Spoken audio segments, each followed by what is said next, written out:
마태복음 25장 1절부터 13절까지 있는 말씀, 제가 한 절, 우리 성도님들이 한 절, 마지막 13절은 같은 목소리로 봉독하도록 하겠습니다. 찾으신 줄 알고 제가 먼저 1절을 읽습니다. 그때의 천국은 마치 등을 들고 신랑을 맞으러 나간 열 처녀와 같다 하리니, 그 중에 다섯은 미련하고 다섯은 슬기 있는 자라. 미련한 자들은 등을 가지되 기름을 가지지 아니하고, 슬기 있는 자들은 그릇에 기름을 담아 등과 함께 가져갔더니 신랑이 더디 오므로 다 졸며 잘세. 밤중에 소리가 나되 보라 신랑이로다 맞으러 나오라 하매 이에 그 처녀들이 다 일어나 등을 준비할세. 미련한 자들이 슬기 있는 자들에게 이르되 우리 등불이 꺼져가니 너희 기름을 좀 나눠달라 하거늘 슬기 있는 자들이 대답하여 이르되 우리와 너희가 쓰기에 다 부족할까 하노니 차라리 파는 자들에게 가서 너희 쓸 것을 사라 하니, 그들이 사러 간 사이에 신랑이 오므로 준비하였던 자들은 함께 혼인잔치에 들어가고 문은 닫힌지라. 그 후에 남은 처녀들이 와서 이르되 주여 주여 우리에게 열어주소서. 대답하여 이르되 진실로 너희에게 이르노니 내가 너희를 알지 못하노라 하였느니라. 같이 봅니다. 그런즉 깨어있으라 너희는 그날과 그때를 알지 못하느니라. 아멘. 오늘도 주시는 이 귀한 생명의 말씀, 이 말씀을 통하여 준비된 자로서, 정말 잘 준비된 자로 살아가는 데에 부족함이 없는 우리 모든 성도님들 다 될 수 있기를 우리 주님의 이름으로 축원합니다. 지난 6월에 있었던 대통령 선거의 그러한 과정들, 또한 대통령 선거뿐만이 아니라 다른 기타 여러 선거의 과정들을 우리가 잘 지켜보면 국민들은요, 준비된 일꾼이 누구인가에 대한 관심이 굉장히 높다는 것을 알게 됩니다. 나라의 대통령으로서, 또한 정부를 잘 이끌어갈 수 있는 지도자들로서, 게다가 우리가 살고 있는 이 도시와 이 지역을 잘 섬길 수 있는 자들이 과연 누구인가? 국민들은 엄격한 기준으로 준비된 지도자들을 찾고, 또한 준비된 지도자가 누구인가를 놓고 국민들은 소중한 투표권을 행사하곤 합니다. 대통령이나 국회의원이나, 그리고 시장이나 구청장, 하다못해 시의원이나 구의회를 이끌어가는 구의원들을 뽑을 때에도, 제가 지난번 보니까 농협의 조합장님들을 뽑을 때에도 참 치열한 선거 과정이 진행되고 있다는 것을 알게 되었는데요. 게다가 교회도 그렇습니다. 또한 우리 교회가 속한 경기 노회도 마찬가지입니다. 노회를 이끌어가는 임원이나 기타 여러 노회의 기관이나 여러 부서를 섬기는 부서장을 선출할 때도 그렇습니다.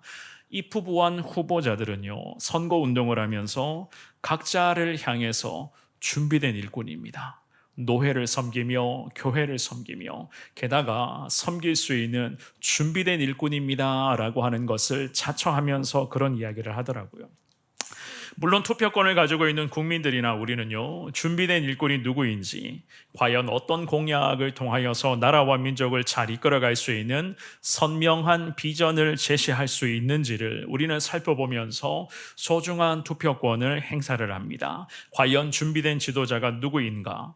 그래야지만이, 준비된 지도자가 세워져야지만이 이 나라를 잘 이끌어갈 수가 있기 때문에, 교회도 마찬가지죠, 그죠? 교회를 잘 이끌어갈 수가 있기 때문에 노회에서도, 우리 교회가 속한 경기 노회에서도 마찬가지입니다. 준비된 일꾼들을 항상 기도하며 선출하곤 합니다. 그렇다면 오늘 2부 예배에 나오신 사랑하는 여러분, 과연 오늘 예배드리는 여러분들은 과연 그렇다면 어떠한가?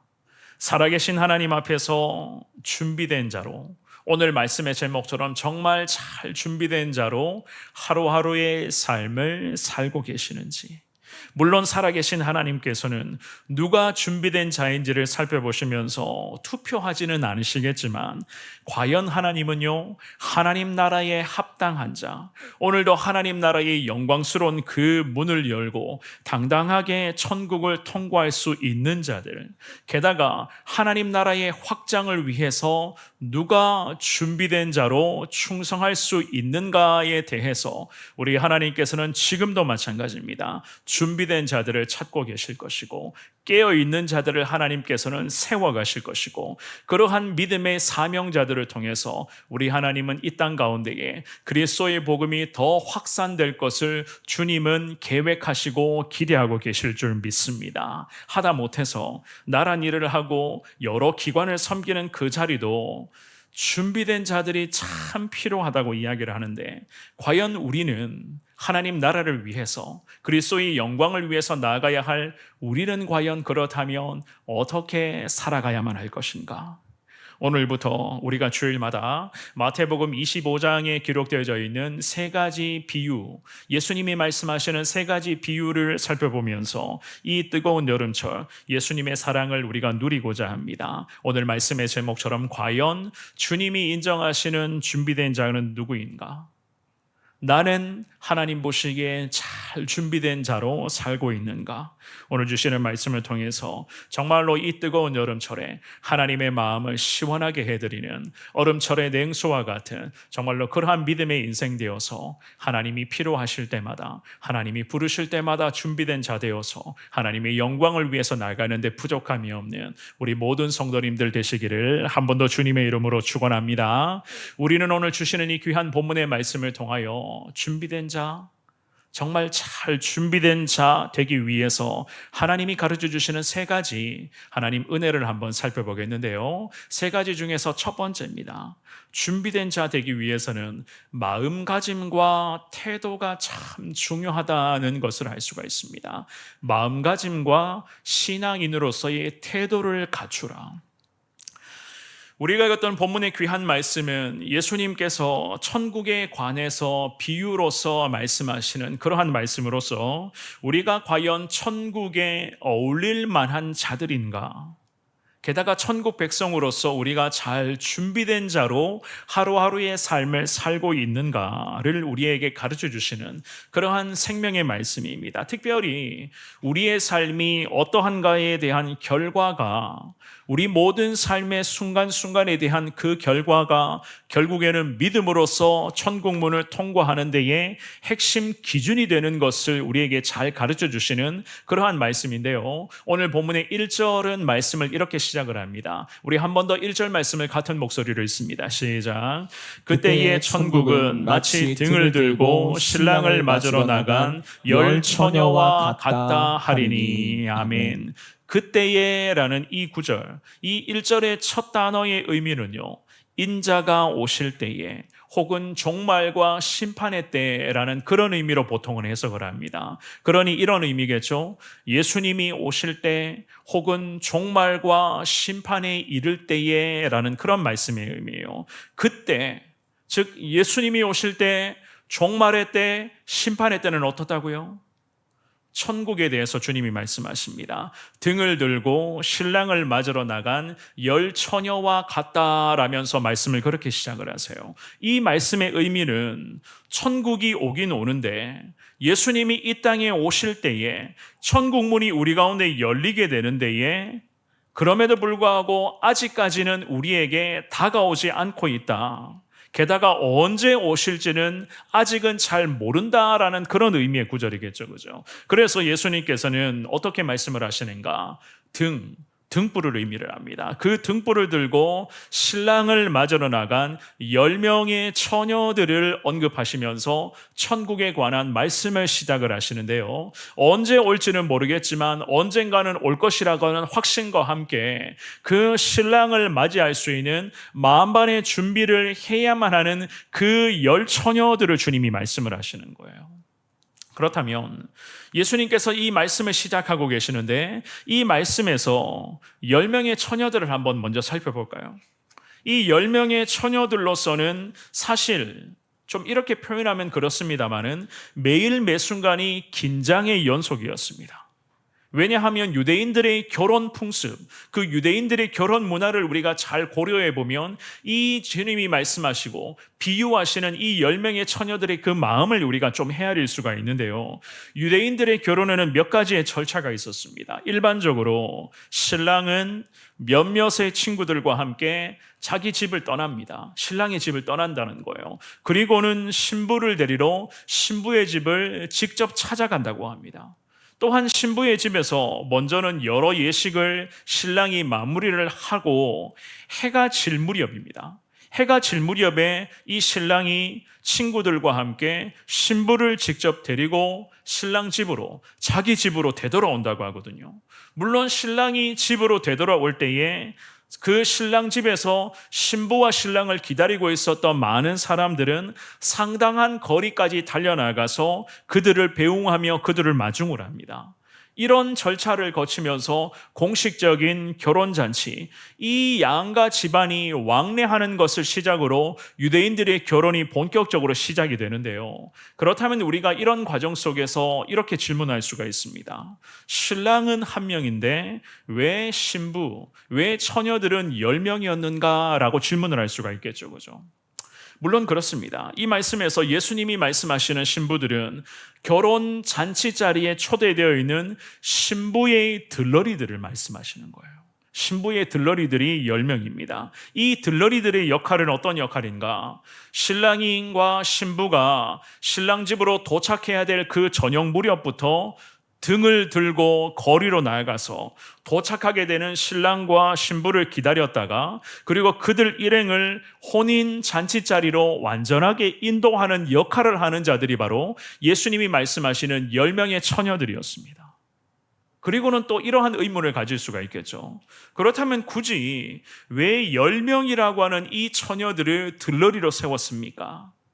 물론 이것도 궁금할 수가 있는데 성경에서 10이라는 숫자는 보통 완전함을 상징하는 그러한 완전성에 의미하는 숫자입니다. 출애굽기 20장 말씀에 보면 우리 성도님들이 잘 아시는 10가지의 계명이 기록되어져 있습니다. 모세로부터 하나님이 이스라엘 민족들에게 계명, 율법을 주님이 허락하셨는데 그 대표적인 율법이 10가지 계명, 그래서 우리는 지금도 10계명이라고 부르잖아요. 이때부터 이 10이라는 숫자가 완전성을 의미하는 숫자가 되어서 지금의 이 유대 민족들에게 10이라는 이 숫자의 의미는 굉장히 강하게 작용되고 있어요. 이런 관점에서 오늘 본문의 처녀들, 신랑과 신부를 맞이하는 처녀들은 10명이었고 이 10처녀들은 우리에게 무엇을 의미하는가? 모든 시대에 예수님을 고대하며 천국을 소망하는 모든 성도들을 의미하는 것이 바로 오늘 본문에 예수님이 비유로 말씀하시는 10처녀와 같다라는 그런 의미입니다. 그래서 10처녀, 특별히 천국을 소망하며 예수님의 재림을 고대하면 믿음의 사람들은 그야말로 예수님을 맞이해야 될 준비, 예수님을 만날 그 준비를 잘 해야만 되는, 예수님의 부르심을 기다리면서 천국에 들어갈 수 있는 태도와 모든 자격을 갖추고 있어야만 하는 자들이 예수님 지금 1절에서 말씀하시는 10처녀라고 그렇게 우리는 받아들일 수가 있습니다. 그러므로 제가 좀 전에 말씀을 드렸죠. 이 10명의 처녀들에게는 좀 말로 표현할 수 없지만 여러 의미에서 영적인 긴장감이 계속 흐르고 있었습니다. 말로 표현할 수 없는 그 묘한 영적인 긴장감, 더욱이 언제 예수님의 호출이 있을지 모르는, 늘 긴장하며 예수님의 호출, 우리 예수님의 부르심을 기다려야만 하는 묘한 긴장감의 연속의 시간이 바로 이 10처녀들에게는 계속 나타나고 있었다는 거예요. 결국 이 긴장감의 연속은 과연 무엇을 의미하는가? 사랑하는 여러분, 오늘 2부 예배를 드리는 저도 우리 성도님들도 결국에는 우리의 마음가짐과 신앙인으로서의 태도를 우리에게 의미하시는 거예요.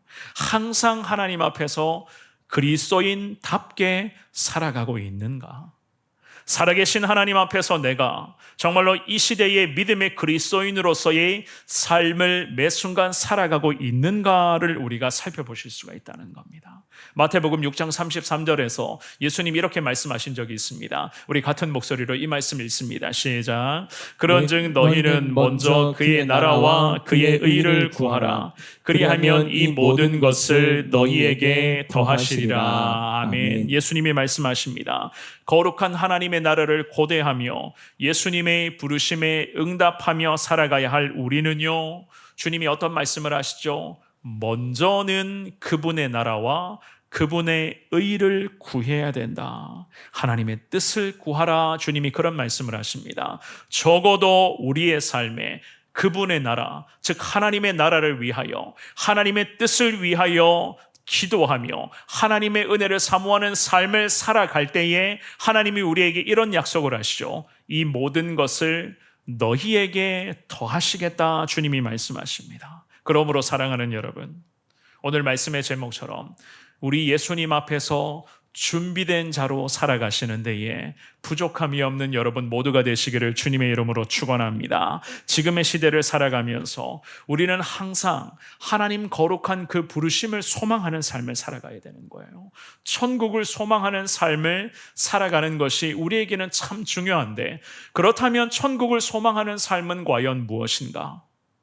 지금 살아계신 하나님 보시기에 그리스도인답게 살고 있는가를 나 스스로가 돌아보시면 되는 거예요.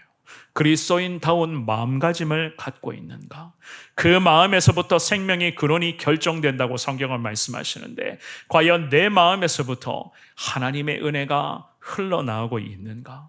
마음에서부터 하나님의 은혜, 그 하나님의 은혜를 공급받기를 시작하면 결국 그 마음에서부터 생명의 근원이 결국 승리로서 이어지게 될 것이고, 승리하는 그리스도인으로서 온전한 모습으로 우리는 살아갈 수가 있을 것입니다. 이것이 바로 지금의 시대에 하나님 나라 확장을 위해 준비된 자로 살아갈 수 있는, 과연 주님이 우리에게 기대하시는 그러한 삶의 모습 아니겠습니까?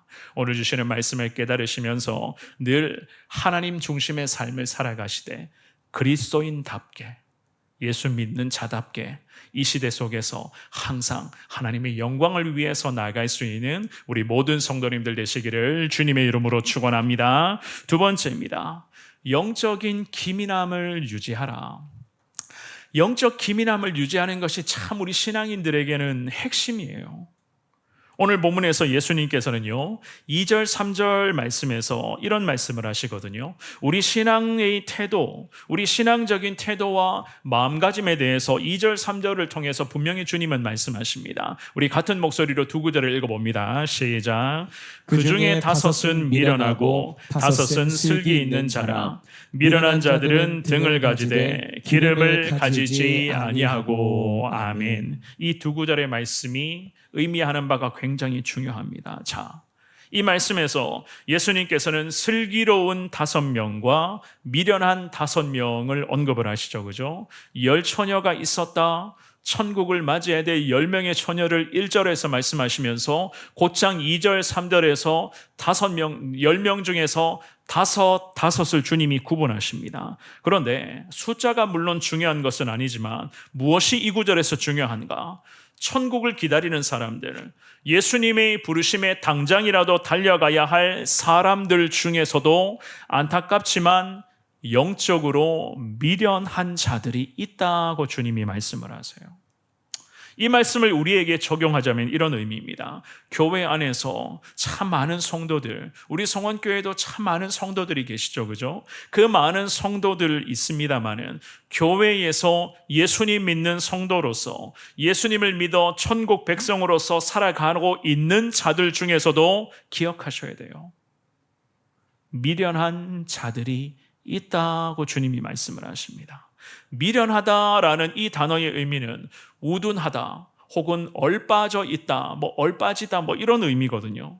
그런데 반대로 슬기 있다라고 하는 이 예수님의 말씀의 의미는 지혜롭다 혹은 준비성이나 분별력이 갖춰져 있다, 준비성과 분별력이 갖춰져 있어 자기 행동을 스스로 조절해 나갈 수 있다, 혹은 매사에 신실하다, 여러 가지 의미가 있어요. 자, 그렇다면 사랑하는 여러분, 예수님께서 2절 3절에서 말씀하시는 미련한 자들과 슬기로운 자들의 결정적인 차이를 아시겠죠, 그죠? 어떤 차이가 있습니까? 영적인 예민함과 영적인 기민함을 갖추고 있는가의 그 여부를 가지고 주님께서는 10처녀들을 다섯으로 주님이 구분해 놓으셨어요. 특별히 3절 말씀해 보시면 예수님이 이런 말씀도 하시거든요. 미련한 자들은 등을 가지되 기름을 가지지 아니하고. 이것이 바로 미련한 자들의 치명적인 특징이라고 할 수가 있습니다. 믿음이라는 등을 다 가지고 있습니다. 그런데 이 미련한 자들은 결정적인 것을 챙기지 못하고 있죠. 어떤 것입니까? 믿음이라는 등을 밝혀낼 수 있는 기름을 가지를 못하고 있어요. 왜 이렇습니까? 신앙인으로서, 그리스도인으로서 예민하지 못하고 영적으로 준비되지 못한 상태로 남아 있습니다. 그래서 그녀들은 등만 버젓이 갖고 다닐 뿐이지 정작 가지고 다니고 있는 이 등을 밝혀낼 수 있는 기름이 없다는 거예요. 참 치명적인 거거든요. 등이라고 하는 것은 보통 신앙생활의 외형적인 부분을 의미합니다. 예를 들어서입니다. 주일이 되면 교회에 와서 성전에서 예배 참 잘 드립니다. 그리고 셀 모임도 잘 참석을 하고 교회의 여러 섬김과 봉사와 오늘처럼 그리고 이번 주간처럼 성경학교와 수련회 같은 경우도 참 기쁨으로 우리가 잘 참석을 해요. 그런데 기름이라고 하는 것, 이 기름은 그 등을 밝혀낼 수 있는 하나님의 은혜, 우리 신앙생활의 생명력과 똑같은 것이거든요. 그런데 이 기름이 없다는 거예요. 성령의 내주하심 가운데, 성령의 인도하심 가운데 성령과 함께 성령의 은혜를 날마다 공급받아야 되는데 정작 성령의 은혜를 내가 공급받지 못한 상태로 있으니 등만 들고 다닐 뿐이지 결국 들고 다니는 이 등을 비춰낼 수 있는 기름, 에너지가 없다는 것이 치명적이라는 겁니다. 이 얼마나 서글픈 그리스도인들의 모습입니까? 우리 예수님 요한복음 14장 말씀에서 이런 말씀을 하신 적이 있었습니다. 십자가를 바로 눈앞에 두시면서 예수님이 제자들에게 그리고 우리에게 이렇게 말씀하십니다. 요한복음 14장 17절 우리 같은 목소리를 읽어봅니다. 시작. 그는 진리의 영이라 세상은 능히 그를 받지 못하나니 이는 그를 보지도 못하고 알지도 못함이라. 그러나 너희는 그를 아나니 그는 너희와 함께 거하시며 또 너희 속에 계시겠습니다. 아멘. 예수님 세상 사람과 하나님의 자녀들을 말씀하시면서 우리 안에는 세상과 다른 것이 있는데 우리 안에 계시는 성령님이 바로 그 원인이다. 그 이유라고 주님이 말씀하시거든요. 예수님이 우리 가운데 함께 하셔서 진리의 영으로서의 역할을 다 하신다는 말씀을 하셨다는 거예요. 이 부분을 하나님이 바울 사도를 통해서 이렇게 말씀하셨습니다. 고린도전서 6장 말씀도 한번 읽어봅니다. 고린도전서 6장 19절과 20절 두 구절을 읽어봅니다. 시작. 너희 몸은 너희가 하나님께로부터 받은 바 너희 가운데 계신 성령의 전인 줄을 알지 못하느냐. 너희는 너희 자신의 것이 아니라 값으로 산 것이 되었으니 그런즉 너희 몸으로 하나님께 영광을 돌리라. 아멘. 바울 사도를 통해서 하나님이 어떤 말씀을 하십니까? 우리 안에는 성령이 거하시는 성령의 전이다라고 그렇게까지 선포하시죠. 그죠? 결국 성령의 내주하심, 성령 하나님의 은혜가 우리 가운데 계속 공급이 되도록 주님이 우리 가운데 함께 하신다는 겁니다. 그런데 안타깝게도 성령의 은혜를 우리가 누리지를 못한다는 거예요. 그러니 등만 버젓이 갖고 다닐 뿐입니다. 성령의 은혜를 누리지를 못하는데 가지고 다니는 이 등을 밝혀낼 수 있는 힘이 없어요. 에너지가 없습니다. 은혜가 없다는 것이 가장 치명적인 문제 아닙니까? 그래서 예수님이 이런 자들에게 어떻게 말씀하십니까? 오늘 본문에서 미련하다 주님이 말씀을 하시는 거예요. 그저 그냥 등만 들고 나가면 되는 줄 알고 있었습니다. 남들처럼 등만 들고 다니면 천국에 갈 줄 알았지 그 외에는 아무런 준비를 하지를 않고 있습니다. 그냥 미련한 상태로 영적인 기민함이 결여되어 있는 상태로 시간만 자꾸 보내고 있었다는 거예요. 4절 말씀 오늘 본문으로 가봅니다. 4절의 말씀을 같은 목소리로 읽습니다. 시작. 슬기 있는 자들은 그릇에 기름을 담아 등과 함께 가져갔더니 아멘. 참 미련한 자들과 슬기로운 자들의 결정적인 차이죠. 그죠? 슬기로운 자들은 어떻다고요? 그릇에 기름을 담아 등과 함께 가져갔다 성경은 말씀합니다. 기억하셔야 돼요. 등을 들고 다니고 기름과 함께 등과 기름은 같이 가야 된다는 겁니다. 그래야지만이 이 등불을 환하게 밝혀낼 수가 있다는 이야기거든요. 그렇기 때문에 늘 긴장 상태로 만반의 준비를 다 해놓은 채로 신랑이 올 것을 대비하며 나아갑니다. 항상 항상 긴장 상태로 나아가야 된다는 거예요. 때로는 답답하고 때로는 그 영적인 긴장감이 극에 달하는 그 순간은 물론 있겠죠. 그죠? 그럼에도 슬기로운 처녀들은 영적인 예민함과 영적인 기민함으로써 신랑을 만날 수 있다. 반드시 신랑을 만날 수 있을 거야 라고 하는 이 신앙의 사모함으로 필요한 모든 것들을 다 준비해 놓고 나아가야만 한다는 거예요.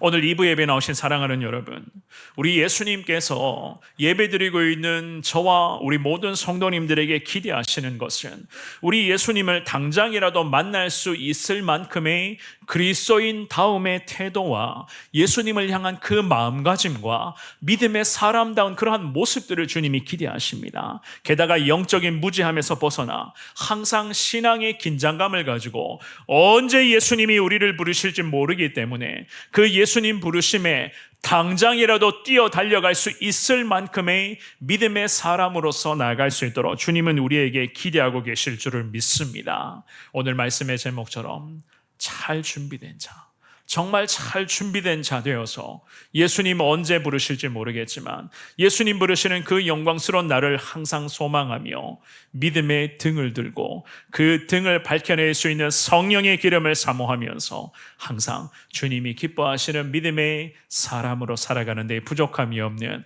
우리 모든 성도님들 되시기를 주님의 이름으로 축원합니다. 마지막입니다. 준비된 신앙인으로서 문턱을 넘어서야만 됩니다. 준비된 신앙인이 되어서 마지막 문턱을 넘어설 수가 있어야 된다. 오늘 본문으로 가서 5절과 6절 말씀 우리 같은 목소리를 읽어봅니다. 시작. 신랑이 더디 오므로 다 졸며 잘세 밤중에 소리가 나되 보라 신랑이로다 맞으러 나오라 하매. 아멘.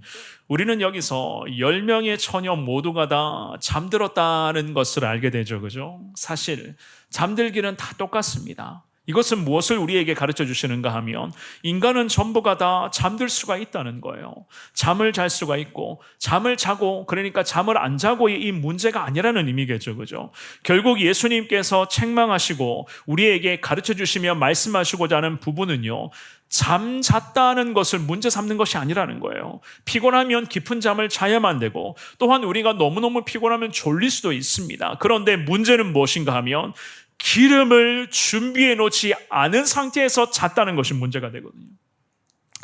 신랑이 신부의 집에 도착해야 되는데 도착하는 시간이 자꾸만 늦어지고 있었습니다. 그래서 열 처녀들은 지쳐가고 있었겠죠. 그죠? 그럼에도 만반의 준비를 다 해놓아야 하는 것이 혼인자치집의 이 들러리 역할을 해야만 되는 이 10명의 처녀들이었습니다. 그런데 이 10처녀들 중에서는 이게 안 되는 처녀들이 있었다는 거예요. 막연하게 신랑이 언젠가는 오겠지. 신랑이 오게 될 것이라고 하는 기대감, 신랑은 반드시 올 거야 라고 하는 이 신앙인으로서의 고정관념, 신랑이 오지 않으면 이 결혼은 될 수가 없는데 이 결혼은 무효가 되니까 당연히 신랑은 올 거야. 이러한 여러 인간적인 계산들이 이 열 처녀들 가운데 난무하고 있었습니다. 결국 이 신부들 안에 이 열 처녀들 가운데 인간적인 계산이 마지막 혼인잔치의 문턱을 넘어서는 데 있어서 걸림돌이 되고 있었다는 거예요. 언젠가는 오겠지. 당연히 신랑이 와야 결혼이 성립이 되는데 분명히 올 거야.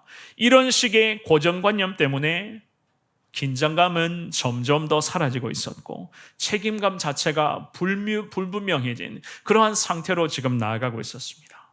그런데 이를 어찌합니까? 신랑은요 갑자기 밤중에 오게 되었다라고 6절은 그렇게 말씀을 하죠. 그죠? 보통 유대인들의 혼례 예식이 제가 서두에 말씀을 드렸죠. 초저녁에 해질 무렵부터 혼례 예식이 진행이 되거든요. 신랑이 신부를 데리고 와야지만이 이 신랑의 집에서 혼인이 진행된다는 거예요. 그런데 오늘 본문에서는요. 신랑이 도착 시간이 늦어지고 있었고 한밤중에 신랑이 도착했다고 6절은 그렇게 말씀을 합니다. 도착 시간 예상 도착 시간을 훨씬 넘겨 도착을 했다는 거예요. 그런데 10명의 처녀들은 피곤한 나머지 잠을 자고 있었습니다. 잠자고 있으니 신랑이 도착한 소리가 들립니다. 이제는요 온전한 결혼 예식이 잘 진행되기 위해서 이 10명의 처녀들은 마지막에 문턱을 넘어서야만 되는 거예요. 도착한 신랑 앞에 가서 준비된 모습으로 그 신부와 신랑을 잘 맞이하며 그들의 역할은 여기서 끝나는 것입니다. 7절과 8절 말씀입니다. 우리 같은 목소리로 7절, 8절 읽어봅니다. 시작. 이에 그 처녀들이 다 일어나 등을 준비할세 미련한 자들이 슬기 있는 자들에게 이르되 우리 등불이 꺼져가니 너희 기름을 좀 나눠달라 하거늘. 아멘. 열 처녀들은 전부 잠에서 일어나 등을 준비합니다. 등은 다 가지고 있었죠, 그죠? 왜냐하면 가지고 있는 등을 가지고 신랑이 한밤중에 도착했기 때문에 가지고 있는 등으로서 신랑을 맞이하러 나가야 됩니다. 그래서 등은 반드시 필요한 거예요. 여기까지는 열 처녀들이 아무 문제가 없었습니다. 괜찮았습니다. 그런데 결혼식의 마지막 문턱을 넘어가는 데에 결정적인 이 문제가 발생이 됩니다. 예수님은 미련한 자들이다라고 말씀하시면서 미련한 자들의 행태를 분명히 앞선 구절에서 우리에게 가르쳐 주셨죠, 그죠? 어떻다고요? 이 미련한 자들의 모습을 한번 보십시오. 슬기로운 자들에게 어떻게 요구를 합니까? 8절 말씀에 우리 등불이 꺼져가니 너희 기름을 좀 나눠달라라고 이야기를 합니다. 기름을 나눠달라. 예수님이 말씀하시는 미련한 자들의 가장 치명적인 원인입니다. 등불이 꺼져가고 있었다. 그들이 가지고 있는 등불이 꺼져간다. 이것은 그들의 인생이 결국 어떻게 되는가를 주님이 알려주시는 그러한 말씀이거든요. 꺼져가니라고 하는 이 단어는 동작의 지속성을 나타냅니다. 그러니까 계속 등불은 서서히 꺼져가고 있었다는 거예요. 왜 그렇죠? 이 등불의 심지에 공급되는 기름이 없으니 당연히 붙어 있었던 그 등불은 희뿌연 연기를 내면서 결국 꺼져갈 수밖에 없다는 거예요. 이것은 미련한 자들의 전형적인 모습이자 그들의 영적인 상태, 그들의 내면 상태가 이 정도밖에 되지 않다는 것을 주님이 분명하게 가르쳐 주시는 겁니다. 신랑을 만날 수 있는 마지막 문턱을 넘어서려면 기름을 준비했어야 되는데 그들은 기름을 준비하지를 못했고 마지막 결혼식의 문턱을 저들은 넘어서지를 못하고 있었습니다. 영적인 생명력은 고갈되어 가고 있었고 하나님의 은혜는 결여되어 있었고 새 힘과 새 능력을 주시는 성령 하나님과 단절된 상태로 저들은 그냥 잠만 자고 있었다는 거예요. 그러면서 부끄럽게도 미련한 자들이 이런 이야기를 하죠. 슬기로운 자들에게 기름을 나눠달라라고 부탁을 합니다. 가진 자들이 자기들도 마지막 천국의 문턱, 이 결혼식의 문턱을 넘어서야 되는데 가진 자들이 미련한 자들에게 기름을 나눠주겠습니까? 9절 말씀 한번 볼까요? 우리 같은 목소리로 9절 읽어봅니다. 시작. 슬기 있는 자들이 대답하여 이르되 우리와 너희가 쓰기에 다 부족할까 하노니 차라리 파는 자들에게 가서 너희 쓸 것을 사라 하니. 아멘. 사랑하는 여러분, 구원의 은혜, 이 구원이 우리에게 유효하게 하는 그 은혜는 하나님과 나와의 관계에서부터 이루어지게 되는 것입니다. 내가 누리는 하나님의 은혜, 나를 통하여서 주시는 그 하나님의 은혜, 성령을 통해서 이끌어 가시는 그 하나님의 놀라운 능력이 우리에게 계속 나타나고 있는가에 따라서 저 천국에 우리가 안전하게 도착할 수 있는 것인가가 결정이 되거든요.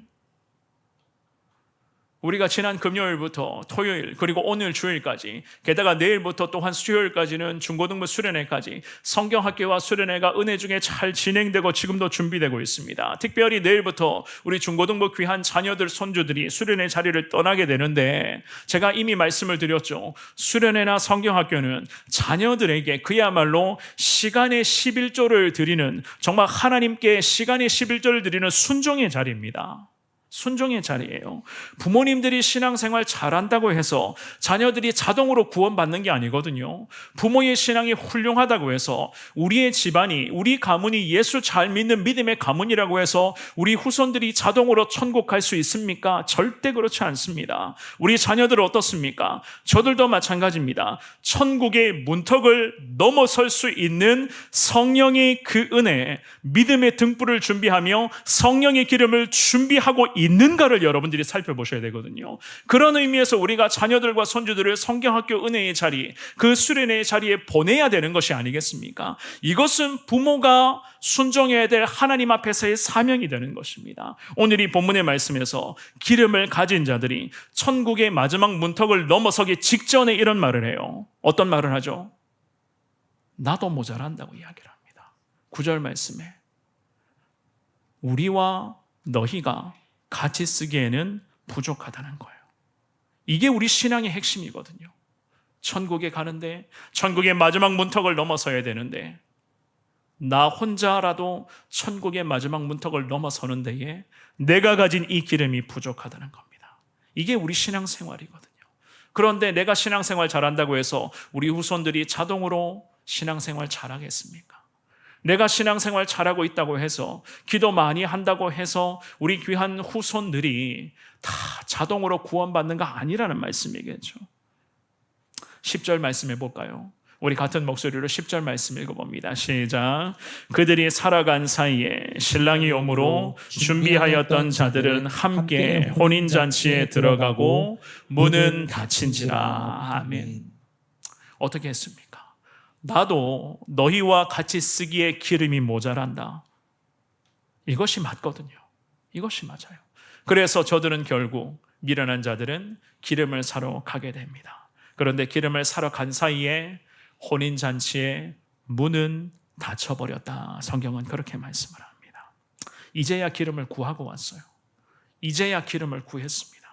이런 미련한 자들, 준비되지 않은 자들, 어떻게 말씀합니까? 12절과 13절 말씀, 우리 예수님의 말씀 한번 읽어볼까요? 12절 13절입니다. 시작. 대답하여 이르되 진실로 너희에게 이르노니 내가 너희를 알지 못하노라 하였느니라. 그런즉 깨어있으라. 너희는 그날과 그때를 알지 못하느니라. 아멘. 우리 예수님의 말씀이 좀 참 매몰차게 들릴 수도 있죠, 그죠? 주님이 어떤 말씀을 하시죠? 내가 너희를 알지 못하노라. 뒤늦게 기름을 사러 기름을 구하고 왔던 처녀들이 11절 말씀에서 주여 주여 외칩니다. 주여 주여 하면서 문을 좀 열어주십시오 라고 외치거든요. 그런데 이 외침 앞에 예수님은 단호하게 말씀을 하시죠. 내가 너희를 알지 못한다. 그리고는 우리에게 주님이 무엇을 원하십니까? 깨어 있으라. 왜냐하면 그날과 그때를 우리가 알 수가 없으니 늘 깨어 기도하며 신앙으로 준비된 자 되어 살아갈 것을 주님이 우리에게 말씀하십니다. 말씀을 정리하겠습니다. 사랑하는 여러분, 여러분들의 준비성은 과연 어떻습니까? 정말 오늘 말씀의 제목처럼 준비 잘하고 계십니까? 준비된 자이십니까? 정말 잘 준비된 자로 하루하루의 삶을 살고 계십니까? 신부는 신랑을 맞이할 기회 여러 번 주어지지 않습니다. 신부에게 주어지는 신랑을 맞이할 기회는 사랑하는 여러분, 단 한 번이에요. 단 한 번의 기회를 이 미련한 신부들, 이 미련한 처녀들은 그 한 번의 기회를 제대로 잡지를 못하고 마지막 저 천국의 문턱을 넘어서야지만이 천국에 당도할 수가 있는데 이 마지막 천국의 문턱을 넘어서는데 결정적인 기름이 없어서 천국의 문턱을 넘어서지를 못했다. 주님이 말씀하십니다. 그러한 인생들에게 예수님은 미련하다 말씀하시면서 미련한 궁극적인 원인을 깨어있지 못하기 때문에 준비된 자로 살지를 못하기 때문이라 주님이 우리에게 말씀하시죠. 오늘 주시는 말씀을 기억하시면서 세상은 우리를 지금도 믿음의 길에서 벗어나게 만들지만 우리는 항상 깨어 기도하며 준비된 자로 살아가야 하는 것입니다. 오늘 주시는 귀한 말씀 앞에 한쪽 귀로만 듣고 그냥 한쪽 귀로만 흘러보내는 수준의 말씀이 절대로 아니라 이 주시는 말씀 앞에 과연 내 모습은 어떠한가? 나의 신앙은 과연 어떠한가? 내가 하나님 앞에서 깨어 기도하는 자, 준비된 자로 하루하루의 삶을 살고 있는가? 오늘 주시는 말씀을 기억하시면서 믿음의 등불을 잘 들고 이 믿음의 등불을 밝혀낼 수 있는 기름, 성령의 은혜, 그 은혜를 더 간절하게 사모하시면서 정말로 마지막 시대에 하나님 앞에서 잘 준비된 자 되어서 늘 주님의 영광을 위해서 나아갈 수 있는 여러분 모두가 되시기를 우리 주님의 이름으로 축원합니다.